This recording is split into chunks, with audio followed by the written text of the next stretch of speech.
BRS నేత ఆర్మూరు మాజీ MLA Jeevan రెడ్డికి టీఎస్ఆర్టీసీ సంస్థ షాకిచ్చింది.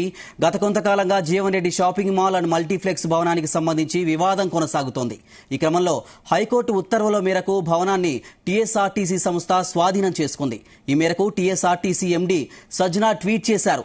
హైకోర్టు ఉత్తర్వుల ప్రకారం బకాయిలను చెల్లించినందున Vishnujit infra developers private limited తో చేసుకున్న అద్దె ఒప్పందాన్ని టీఎస్ఆర్టీసీ యాజమాన్యం రద్దు చేసింది.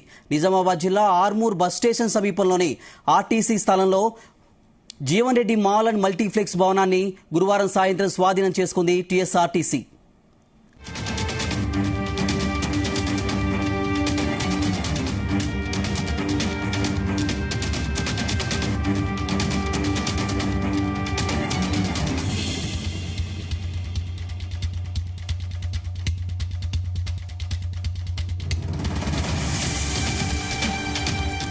ఆర్టీసీకి చెందిన 7,059 చదరపు గజాల భూమిని 33 సంవత్సరాలకు Vishnujit infra developers company BOT కింద 2013 జూన్ 1న లీజుకు తీసుకుంది.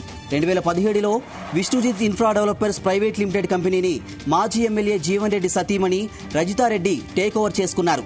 షాపింగ్ మాల్ కు Jeevan Reddy mall and multiplex గా పేరు పెట్టారు.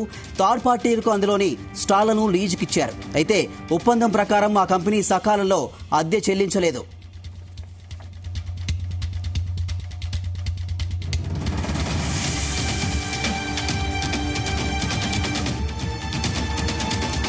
బకాయిలు చెల్లించాలని గత 5 ఏళ్లలో 20కి పైగా నోటీసులు జారీ చేసింది టీఎస్ఆర్టీసీ. హైకోర్టు ఉత్తర్వులు, అద్దె ఒప్పంద నిబంధనల ప్రకారం Vishnujith infra developers private limited కు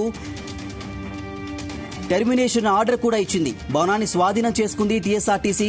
అద్దె బకాయిల విషయంలో సంస్థ ఏమాత్రం రాజీ పడదన్నారు సజ్జనార్.